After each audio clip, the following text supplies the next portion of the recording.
Bonjour à vous tous, un nouveau numéro de Nicolas décrypte l'actu. Et aujourd'hui, une invitée exceptionnelle. Une invitée exceptionnelle, Christine Coton, qui a écrit un livre impressionnant. Et j'ai voulu absolument l'inviter. Tous vaccinés, tous protégés avec un point d'interrogation. Et l'intérêt de ce livre, c'est qu'il est scientifique.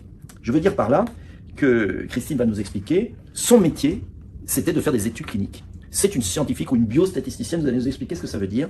Et elle a écrit ce livre, et je pense que toute personne qui s'interroge, qui se dit, mais est-ce qu'on nous a raconté des histoires? Est-ce que ceux qui ont critiqué les injections sont des dingues, ou au contraire, ils ont eu raison avant tout le monde? Est-ce que les États se sont trompés, etc. Eh bien, s'ils lisent ce livre, ils comprendront beaucoup de choses. Et même moi qui travaille depuis 2 ans et demi, 3 ans sur ce domaine, j'ai appris beaucoup de choses, donc je vous recommande, c'est aux éditions Très Daniel. Alors, Madame Coton, expliquez-nous d'abord qui vous êtes. Donc, merci de me recevoir, c'est très gentil. Donc moi j'étais biostatisticienne pour l'industrie pharmaceutique pendant 23 ans. Bon, c'est un métier que j'ai fait toute ma vie. J'ai travaillé pour de gros laboratoires pharmaceutiques puisque j'avais monté très jeune une société de recherche sous contrat qui est donc le sous-traitant de l'industrie pharmaceutique et qui travaille dans la gestion des données. C'était ma spécialité, la gestion des données des essais cliniques, c'est-à-dire le recueil des données. Puisque pour avoir des résultats, il faut des données, donc le recueil des données, et également l'analyse de ces données-là. Donc qui dit analyse, dit tableau de résultats, qui dit tableau de résultats, dit rapport clinique, et c'est sur la base de ces rapports qu'on demande une autorisation de mise sur le marché. Donc il y a tout un processus à respecter avec des normes strictes qui sont donc les bonnes pratiques cliniques. Évidemment que si je ne respecte pas ça, mes résultats sont faux. Alors vous parlez, page 43, de le fameux essai dont on a tant parlé dans les médias, du dit en double aveugle. C'est-à-dire le participant n'a pas connaissance, vous écrivez, du produit qu'il reçoit, pas plus que le docteur qui l'a recruté.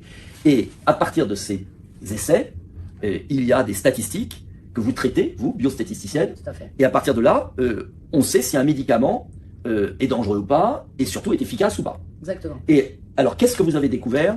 Et c'est ça qui est effrayant. C'est qu'est-ce que vous avez découvert? Ce que vous expliquez dans les pages d'après, j'étais captivé.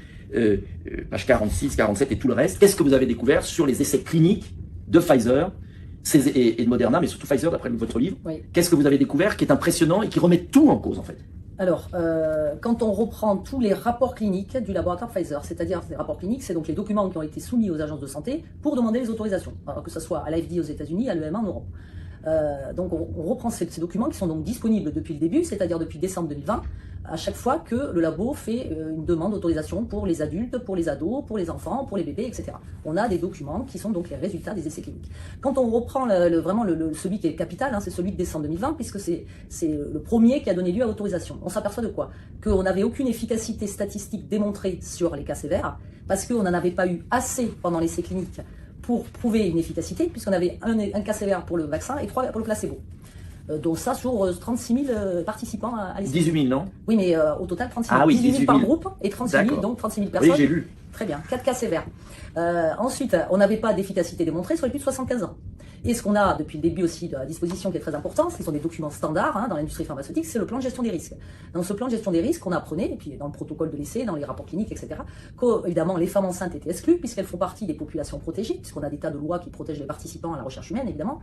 On n'avait pas de résultats sur les patients immunodéprimés, on n'avait pas de résultats sur les patients avec comorbidité, qui avaient du diabète, etc., des problèmes respiratoires, la broncho, de la BPCO, etc.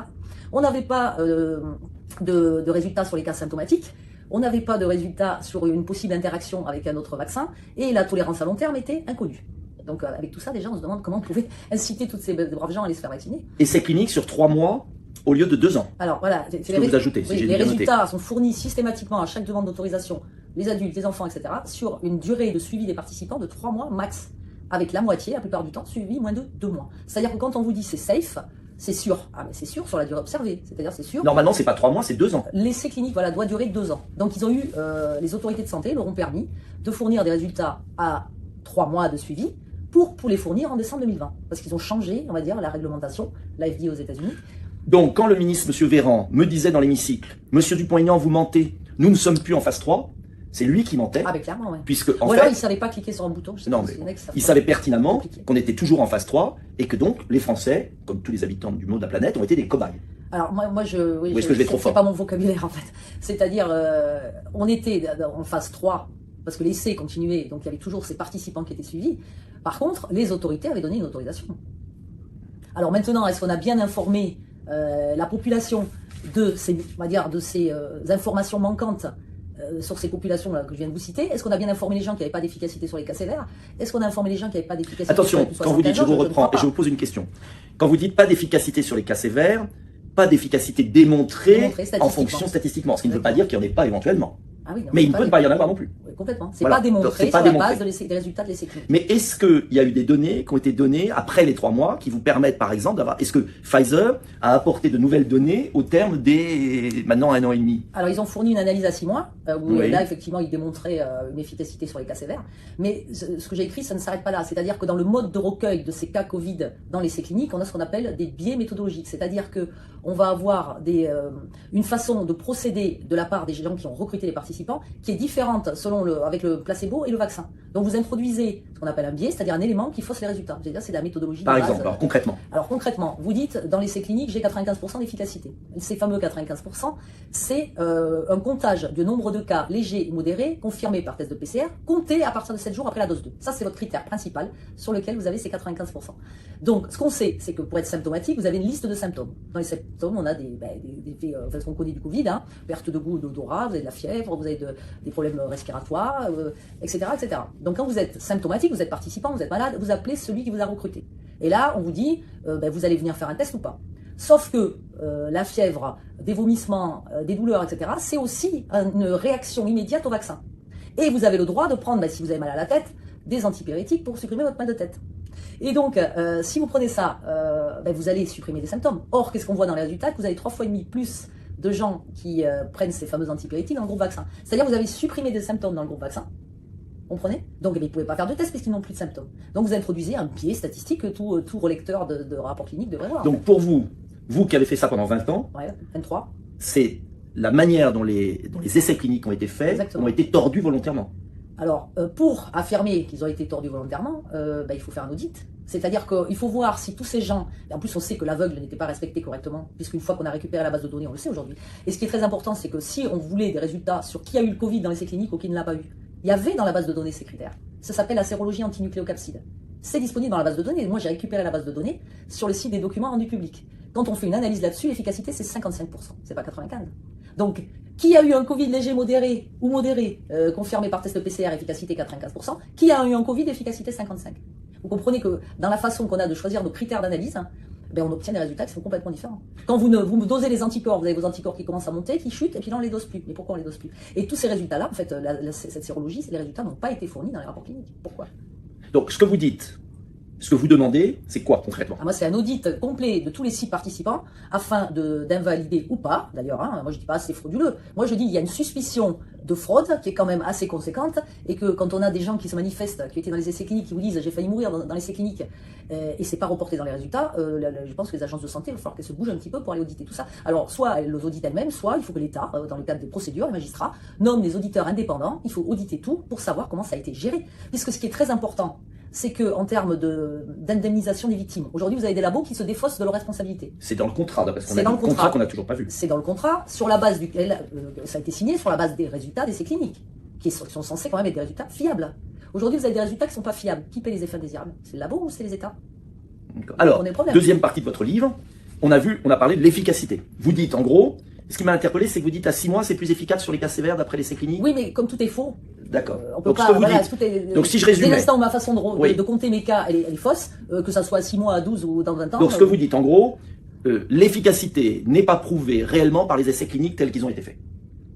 Ça ne correspond pas à l'efficacité qu'on observe dans la réalité, puisque la preuve, est-ce que quelqu'un a vu ces 95% d'efficacité dans la vie réelle? Mais ce que vous dites, c'est, vous dites, moi, biostatisticienne, si on avait fait ça dans ma société, jamais j'aurais accepté. Non, jamais. D'accord. Ça, vous... Moi, j'aurais dit ce que j'ai toujours dit. Là, moi, si j'avais été dans une agence de santé, il m'amenait ce genre de résultats, j'aurais dit, écoutez les amis, vous êtes gentils, vous revenez dans 3 mois, avec des dosages des anticorps dosés à 3, 4, 5 et 6 mois, vous me donnez une tolérance sur 6 mois et vous me fournissez les résultats de toutes les sérologies que vous avez prévu de doser, puisque vous les avez dans votre protocole. Bon, je pense que c'est clair. Avant qu'on conclue, deuxième point de votre livre, là c'était l'efficacité, et après ce sont les risques, puisque c'est un bénéfice-risque. Exactement. Le bénéfice est moins important qu'on ne pensait, pas de bénéfice sur la transmission, ça ils l'ont avoué. Oui. Quand je le disais, on me disait que j'étais dingue. Deuxième point, efficacité sur les cas sévères très limitée, et ce qui est très grave, femme enceinte, plus de 75 ans, immunodéprimée, pas testée. Enfin, pas tout à fait, mais on va dire ça. Non, mais dites. Femmes enceintes, pas inclus dans l'essai clinique. Aucun résultat à ce jour sur les femmes enceintes. C'est dramatique. Aucun résultat d'essai clinique à ce jour. C'est complètement dingue quand on y réfléchit, mais c'est fou ce qui se passe. Bon, Ben, ça c'est l'efficacité. Voilà. Maintenant, les risques. Parce qu'il y a tout le reste du bouquin. Voilà, ben, les risques. Alors en ben, 3 minutes. Les risques, ben, qu'est-ce que les risques dans un essai clinique? C'est donc la tolérance. Plus vous avez des fins indésirables reportées, moins votre produit est sûr, plus il est toxique. Donc, quand vous avez des gens avec, pour le coup, des effets indésirables graves non reportés, comme Augusto Roux en Argentine, où l'adolescente Maddy de Garay, qui a participé, elle et ses 2 frères et sœurs, à l'essai clinique sur les adolescents, et vous avez des résultats qui ne contiennent pas la gravité, en fait, des effets indésirables de ces gens. Donc déjà, ça veut dire que votre tolérance, elle est fausse. Donc d'une, elle est sur 3 mois, elle est erronée, puisqu'il vous manque des effets indésirables. Donc on sait qu'elle est erronée pour cela, il n'y a pas de raison qu'il n'y ait pas d'autres... Donc ça veut dire concrètement, c'est très grave ce que vous dites. Ça veut dire qu'ils ont caché volontairement des effets indésirables graves. Alors après, le il, voilà, qui est le il? C'est-à-dire que est-ce que c'est le centre participant qui ne les a pas reportés? Est-ce qu'il a jugé que il fallait pas les mettre? Moi j'en sais rien, c'est pour ça qu'il faut un audit. On y revient. Pourquoi ces effets indésirables ne sont pas dans la base de données et donc ne sont pas dans le rapport clinique? Donc votre tolérance, elle est fausse. Comment vous les avez repérés Mais parce que ce sont des gens qui se sont manifestés, qui sur les réseaux sociaux, moi j'ai le dossier médical complet d'Augusto Roux. Ce garçon a fait faire des expertises médicales. Ils ont trafiqué, là pour le coup, ils ont trafiqué ces données. C'est-à-dire qu'il a eu une péricardite, une myocardite, il a failli mourir, et dans les résultats, ça n'y est pas. Ils ont même dit qu'il était limite de la psychiatrie. De toute façon, c'est à la mode, ça, vous avez vu. Enfin, vous avez peut-être pas encore vu. Mais là, aujourd'hui, c'est... On allait en hôpital psychiatrique quand on est pas. Là, aujourd'hui, il y a beaucoup de gens qu'on envoie psychiatrie parce que les symptômes sont dans leur tête. Vous avez des gens qui ont des problèmes de déglutition, qui ne peuvent plus manger, c'est dans leur tête. Des douleurs dans le cerveau, c'est dans leur tête. Aujourd'hui, on est dans les problèmes neurologiques, c'est ce que j'ai appelé les problèmes de connexion. C'est les gens les pires parce qu'ils sont maltraités, ce sont les plus maltraités, parce qu'ils ont toute une foule de symptômes, on leur dit que c'est dans leur tête. Ils ont perdu 7 kilos en 2 semaines, mais c'est dans leur tête. Alors ça, c'est tout le reste du livre. Ce sont ces témoignages de victimes qui sont très importants et dont on voit la maltraitance par le corps médical, quand on voit le déni de les relier à la vaccination, hein, on dirait que c'est un sacrilège, surtout il faut tout faire pour ne pas imputer les effets indésirables au sein vaccin. Quoi.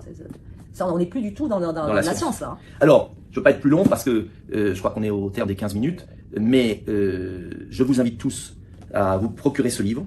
Édition Très Daniel, on le trouve... vous arrivez à le diffuser? De toute façon, je subis le harcèlement classique. Oui, enfin, on va voir. Donc, il est dans partout, Amazon, Cultura, Fnac. Donc, je vous invite vraiment à le lire.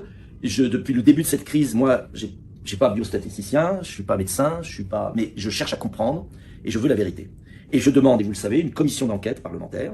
Je demande les statistiques de mortalité de l'INSEE par classe d'âge et par statut vaccinal, avec plusieurs sénateurs. On ne nous le refuse toujours. Ah ouais, ils l'ont. On ne peut pas nous reprocher de vouloir savoir. On ne peut pas nous reprocher de vouloir la vérité. Nous appuyons, moi j'essaye toujours de m'appuyer sur des bases scientifiques. J'ai été voir les statistiques de la NSM, j'ai été voir VARS, la statistique européenne. Et je le dis, et peut-être dites-le, parce que si moi qui dis, on va dire je crois pas. 1,2 million d'effets fins indésirables reportés juste pour le Comirnaty, donc Pfizer monovalent, c'est-à-dire celui sur la souche de Wuhan, on en est à 1,2 million. On sait qu'il y a un sous-report énorme, puisqu'on a ça dans les publications. Donc si vous multipliez ça ne serait-ce que par 10, ça vous fait déjà 12 millions de malades. Alors après, il y a des stades de malades. Là, aujourd'hui, moi, les gens avec qui je parle, on a des gens qui agonisent dans les coins, dont tout le monde se fout. Et ça, c'est intolérable et ça doit cesser. S'il y avait quelqu'un qui ne nous croirait pas encore, et qui est comme saint Thomas, qui veut voir, quelles seraient les bases, à quel site vous avez envie de renvoyer quelqu'un? Hier, j'avais un interlocuteur, je lui dis, mais allez voir sur le site de la NSM déjà, vous verrez qu'il y a 25% des cas qui sont graves, et que ça chiffre en milliers. Il ne me croyait pas. Et je lui dis, allez voir, quels seraient les sites officiels que vous pensez les plus simples pour que les gens se rendent compte par eux-mêmes de ce que c'est nous, et de ce qu'on a beaucoup de mal à faire passer. Alors il faut aller voir effectivement en France le site de la NSM, puisqu'ils font les rapports de pharmacovigilance, vous avez un état régulier à chaque fois avec le nombre et le type de pathologie. Donc là-dedans vous avez la liste, vous avez des encéphalites, vous avez des problèmes, il y a des choses qui sont reconnues on va dire comme étant avérées et liées, et puis des choses pour le moment qui sont suspicion de signal, mais vous avez des listes très conséquentes. Et un autre site étranger alors, le site américain? Oui, le VAERS, mais c'est plus compliqué. Enfin, moi, personnellement, sur le VAERS, je récupère la base de données et je fais des statistiques avec mon logiciel de statistique, mais tout le monde ne peut pas le faire. Après, il y a le site européen aussi, hein, où on peut... Il s'appelle comment? Le site de l'EMA, Eudravigilance. Eudravigilance. Voilà, Eudravigilance. Pourquoi, à votre avis, en Allemagne, il y a un vrai débat, même le ministre de la Santé allemand, parce que quand on dit que je raconte, le ministre de la Santé allemand a reconnu un effet indésirable très grave sur 10 000. Et je crois que l'étude, c'est 1 sur 5 000. Oui, cette étude-là, je ne l'ai pas lue, donc je ne vais pas le commenter. Pourquoi en Allemagne et pas en France? Pourquoi en Angleterre et pas en France? Pourquoi aux États-Unis et pas en France? Parce qu'en France, on a tout, on va dire, au niveau médiatique, on a toute une couche là, de personnes, ce que j'appelle les experts sans expertise. Vous savez, c'est des gens qui savent mieux que vous, votre métier, le connaissent mieux, mais ils l'ont jamais exercé. C'est nouveau, en fait, ça vient de sortir, ça fait quelques années. On a des gens qui sont experts dans des domaines dans lesquels ils n'ont jamais travaillé. Ça sera le mot de la fin.